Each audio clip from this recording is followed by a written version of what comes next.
Hello lover bag, welcome back to my channel. In today's video, I'll be sharing my 7 top designer perfume to you guys. But before we get started, if you haven't subscribed to my channel, please consider subscribing. I post video every Sunday about classic vintage stuff. I'll give you a little bit of a history, some background, my honest opinion, suggestions, and hoping at the end of the video you'll learn a thing or two. Okay, perfume. Did you know it's a woman chemist that started the whole perfume industry? Perfume, they have a Latin word for it. It's called perfumus, meaning through smoke. So that 1200 BCE, that's during the Mesopotamian time, and it's a woman, as I said, and her name is Taputi. I think that's how you pronounce it. She basically create different type of scent. So a lot of scent have been created through the years. They have like the basic 7 or something scent. So you have, it's either very fruity, flowery, woody, musty, very chemically, very citrusy. Those are kind of like the smell that you will be associated with each of this perfume. It's just a matter which of those scents that's more pronounced, that you can actually smell more than the rest of all the ingredients. So I'm not really an expert when it comes to it, ingredients and everything. I just pick the perfume that I like, that fits me, and then that would be it that I would buy. Okay, let's get started. Let's start with a bang. Classic Chanel number 5. I mean, come on.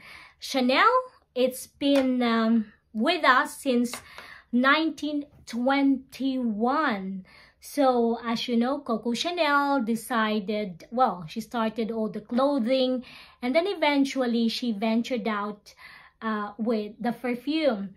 The perfume of Coco Chanel is very simple. Even the packaging is so simple. Look at this packaging. It's just clean and white, and it just says Chanel Paris number 5. The bottle also is so simple.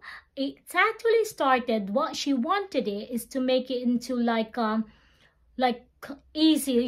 If you notice, a bit like a whiskey bottle. And it's also, she did a little bit of a collaboration with the brand called Lalique and Baccarat. Those brand are famous for their crystals, for the bottles. So I liked it for the simplicity of it. I mean, Chanel number 5, my very first, well, the very first time I smelled this is when my aunt is wearing this. I find the Chanel number 5 very auntie, if there's something very auntie. It's quite old. It has a very strong powdery smell to me, and they last a very long time, I can tell you. And this is the perfume that for me, that you're not going to be wearing like on a daily basis, or this is the perfume that you're going to be wearing on like a special occasion or event that you're going to attend with, because they're so long lasting. If you're the type of person that wants to have that powdery smell in you, then I'll recommend a Chanel number 5. So that's my first one. The next one is this one, Angel by Thierry Mugler, another French designer. And he basically launched this perfume in 1992. Again, look at the bottle. It's so cute, isn't it? Angel. And it's like the stars. It is really good. And the smell? What is the smell of this actually? Let's try. It's very sweet, very young. It has a very sweetness. I did say again, sweetness to it. Again, this is another one designer that quite famous for. They have so many different type of perfume from Thierry Mugler, but this is one of their classic, Angel. Then here comes Marc Jacob, another designer. again decided, let me venture it out in perfume department. So his classic and his most famous one, it's called Daisy by Marc. Sorry about that. Daisy by Marc Jacobs. The good thing about this Daisy is the bottle topper. The actual lid is so cute. It's very flamboyant, I should say. Excuse me. And this lid is interchangeable. I believe there are people are collecting just the lid because they are really nice. The smell of Marc Jacobs, again, is very flowery. But to me, Marc Jacobs perfume doesn't last. It's one of those that I think only lasted for about, I'll say 2 to 4 hours tops. You have to top up, guarantee you. But it is very simple, very light, that you can use on a daily basis. So this is like a very simple but yet nice from Marc Jacobs. Then you have the classic Versace. I mean, look at this. Look at the bottle. It is so cute, isn't it? It's like a body of a man. The upper part body of a man. Again, it is so simple, so cute. I'm one of those that kind of like go with a bottle too. Hence, when this came out, when did Versace came out and release this? Release their perfume. Oh, I cannot remember when they released this perfume. Apologies to that one. Again, this is one of my other classic. And the packaging, the Billie Jeans. Look at this bottle. Oh, I should say the tin that where it came from, isn't it? It's really lovely.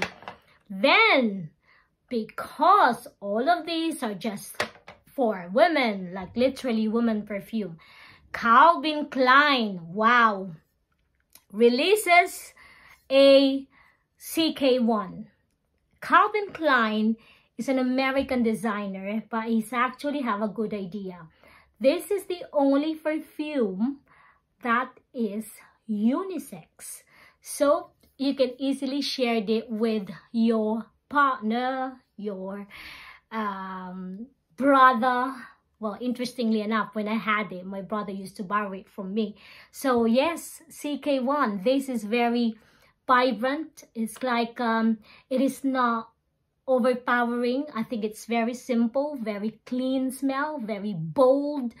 It's, I'm not very good in describing the smell of this CK1, but believe you me, when you know it straight away when they're wearing a Calvin Klein. I don't know how, but somehow if you smell that from the one, if you're standing next to someone, you know straight away, oh, that's a CK1.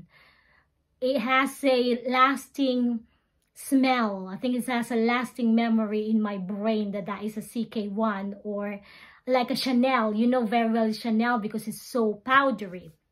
And then another one, which I don't have it with me, it's Opium by Yves Saint Laurent. That's another classic. It has, to me, it has a similar smell from, it has a similar smell to Chanel No. 5. I think it's very, the smell is very dated. Although they've already released so many different type of Yves Saint Laurent smell, don't get me wrong, it's still nice. It's one of those perfume that if you want to give a present to your elder sister, auntie, or like a matured colleague, Yves Saint Laurent is the one that I will recommend, or a Chanel. The prices are pretty much the same.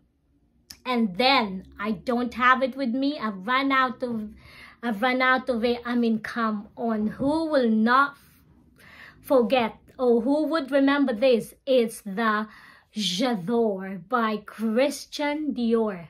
Wow, that perfume, believe you me, I purchased that perfume because of the commercial, and the model, the one on the commercial is Charlize Theron. She's an American actress, and when she came out on that with the gold and everything, wow, she is so super sexy. I mean, even for a woman, you like me, I admire her body. It's how they did that production.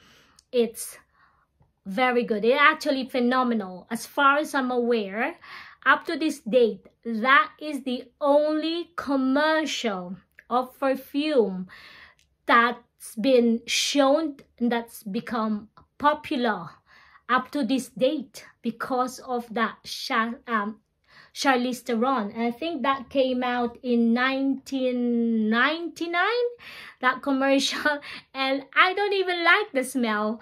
It's, well, the smell is simple, it's nice, you can use it on a daily basis, I guess.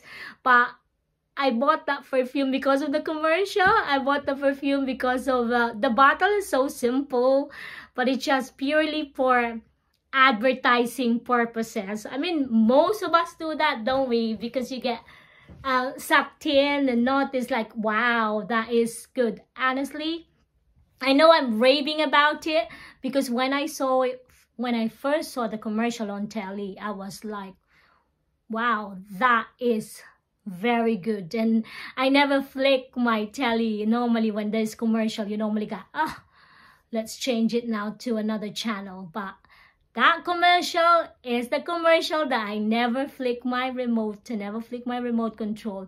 Here we go. Sorry about that. I am now digressing on the whole thing. And then let's go down to my very first perfume.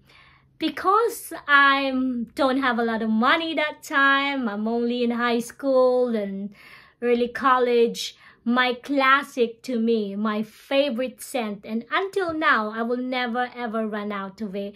It's my lovely Tommy Hilfiger perfume, Tommy Girl. I mean, who would not, you will remember this, Tommy Girl. Tommy Girl is a bit like a Ralph Lauren to me. And the scent is really good. It has like an ocean breeze to it. It smells sea to me. This is what Tommy Hilfiger give to me. On top of price-wise, it's quite reasonable compared to the rest of this perfume when it comes to the prices. But again, this is another one that you know when you're wearing a Tommy, you know you're wearing a Tommy Hilfiger perfume. It's so simple. The bottle is so simple. The packaging is so simple. And nowadays, the packaging on the perfume is fantastic, isn't it? And I think most of the designer ventured out on perfume accessories, but these are my 7 top designer classic perfume that I would highly recommend to you guys. This is like tested through time, and even the packaging is really good and looks good on your dresser when you have all of this. Sometimes if I run out of it, like this one, I've run out, I don't throw the bottle because I think it's so cute. And yeah, sometimes people collect perfume bottles, so I did that at one point, but then in the end it get too much, so I just kept the one that I really like. So when it comes to perfume, you just have to be, number one, whatever you liked. Just to let you know that different from different country, there are different kind of like, the smell is still the same, but what I'm saying is, if you're in a hot country, I won't recommend you guys wearing something strong like oud, something like that, because believe you me, when I go back home for a holiday, if I had a very strong perfume, it feels sticky on the skin. And they did tell me that some of the perfume, once you open it, it has an expiration date. I agree. It means that it just loses the actual freshness of the perfume, same as the makeup. But if you live in a tropic country, I'll suggest you buy it in there. Don't buy the perfume international and then take it with there, or like as a present. Or if you buy as a present, give it as a present, then use it straight away. Don't leave it like there for a very long time. And they also suggested, which I tested it as well, keep your perfume in the fridge. I mean, if you live in a cold country, well, that's fine, it's not a problem. But if you live in a hot country, then I'll suggest you keep it in the fridge. So there you have it. That is my classic 7 perfume. Chanel number 5, Angel by Thierry Mugler, Daisy by Marc Jacob, Versace, CK1, Yves Saint Laurent Opium, and Christian Dior J'adore. I hope you like this video. Give me a thumbs up. For a comment down below, let me know which one is your classic perfume for you. I hope you have a lovely day. Remember, keep smiling. Bye for now.